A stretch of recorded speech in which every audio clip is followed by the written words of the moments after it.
Shalom, salam jumpa kembali di dalam ibadah Mesbah Keluarga pada malam hari ini.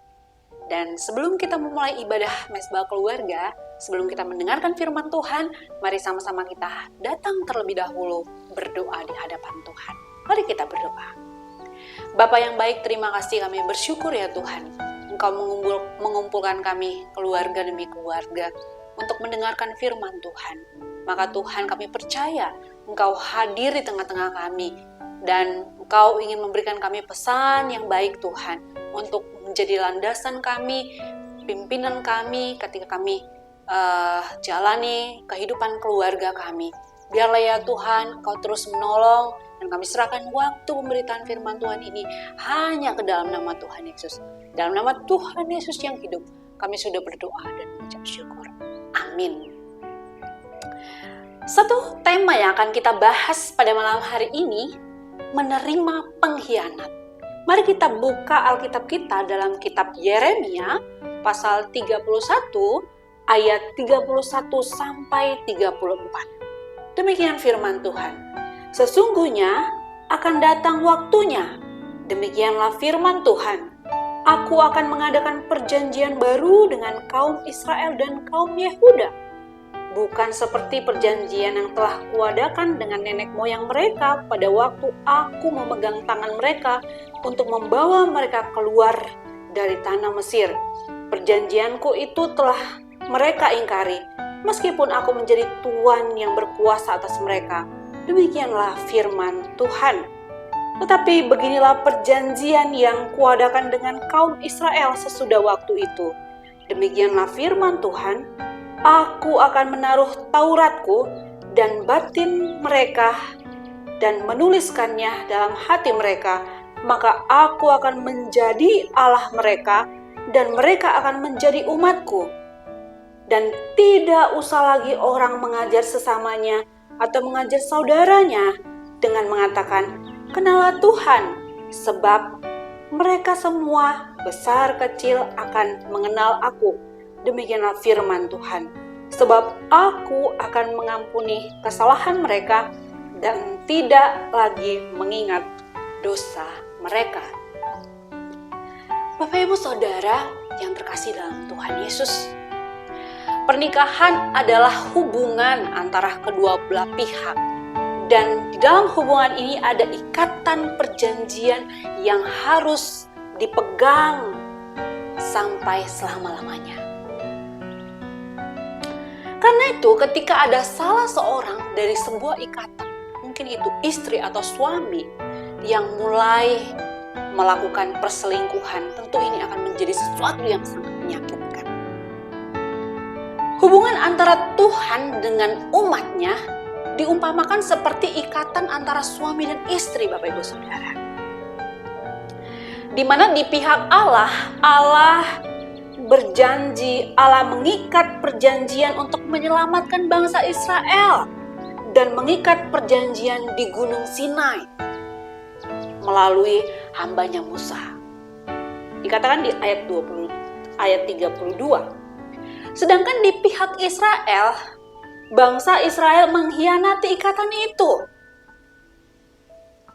Bangsa Israel meninggalkan Tuhan dan mereka mulai mencoba-coba mengikuti ilah-ilah lain.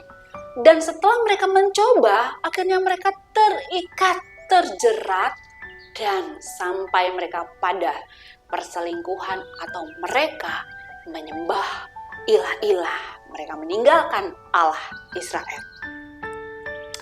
Ini seperti seorang istri atau suami yang selingkuh, Bapak Saudara. Bangsa Israel melakukan perzinahan terhadap ikatan hubungan dengan Allah. Namun sekali lagi, Allah kita, Allah Israel adalah Allah yang mengampuni, Allah yang penuh kasih, Allah yang panjang sabar. Ia memulihkan kembali ikatan bangsa Israel dengan Allah.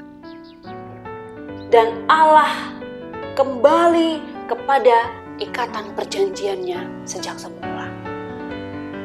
Seperti seorang suami yang rela menerima kembali istrinya, demikianlah Allah dengan rela kembali dengan rela kembali menerima bangsa Israel. Dan Allah memperbaharui ikatan yang tadinya rusak menjadi ikatan yang baru.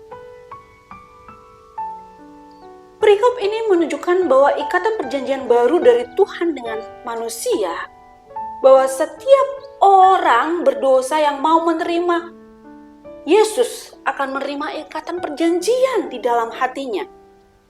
Ia menjadi umat Tuhan dan Yesus menjadi Tuhannya. Yang pastinya dengan mempercayai Yesus mati di kayu salib dan melalui kematian Tuhan Yesus di kayu salib, Yesus menebus dosa manusia dan manusia harus mempercayai dengan iman. Bukan hanya mempercayai di mulut saja, tapi mempercayai dalam seluruh tingkah laku kehidupannya. Maka terjadilah pemulihan ikatan perjanjian itu. Yang pasti ketika manusia mengalami itu, maka manusia akan mengenal Allah secara pribadi dan mengalami Allah secara pribadi. Sebagai orang berdosa, Bapak Ibu Saudara, kita bisa dikatakan sebagai pengkhianat. Kita orang yang tidak tahu diri. Kita yang meninggalkan Tuhan, tetapi Tuhan dengan kasih-Nya yang begitu luar biasa memungut kita, memilih kita, sehingga kita dipulihkan. Bahkan ini menjadi inisiatifnya Allah. Sebenarnya kita layak untuk dihukum, tetapi Allah kita, Dia tidak mau mengambil pilihan kita dihukum. Dia berinisiatif untuk memulihkan kita kembali. Luar biasa Bapak Ibu Saudara. Kalau Allah dengan inisiatifnya sudah rela memberikan dirinya di kayu salib untuk kita, dan kita diterima, kita pengkhianat, kita diterima kembali. Apa balasan kita? Mungkin kita mengatakan, saya sudah mempercayai Tuhan Yesus. Ya, saya sudah melayani. Tapi bagaimana? Sebesar apa pelayanan yang kita buat? Apakah kita sudah memberikan seutuhnya hidup kita untuk Tuhan? Apakah kita sudah memberikan hidup kita ini full time buat Tuhan?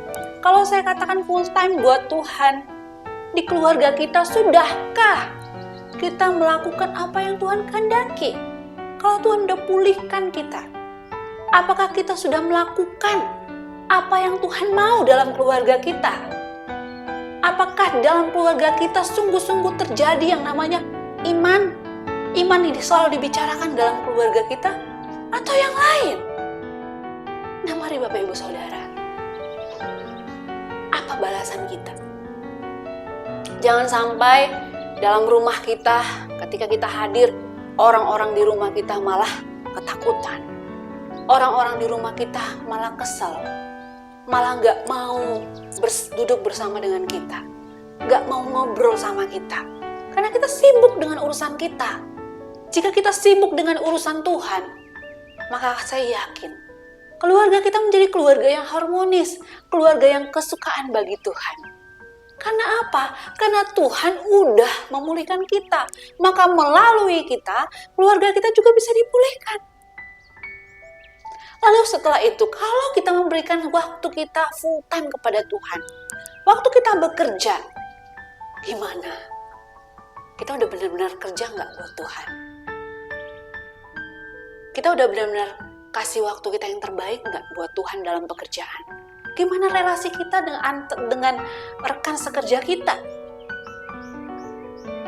Waktu kita berbisnis, udah jujur belum? Waktu kita di gereja, kita udah benar-benar menjadi pribadi yang sesuai dengan maksud Tuhan? Atau belum? Atau kita menjadi pribadi yang munafik?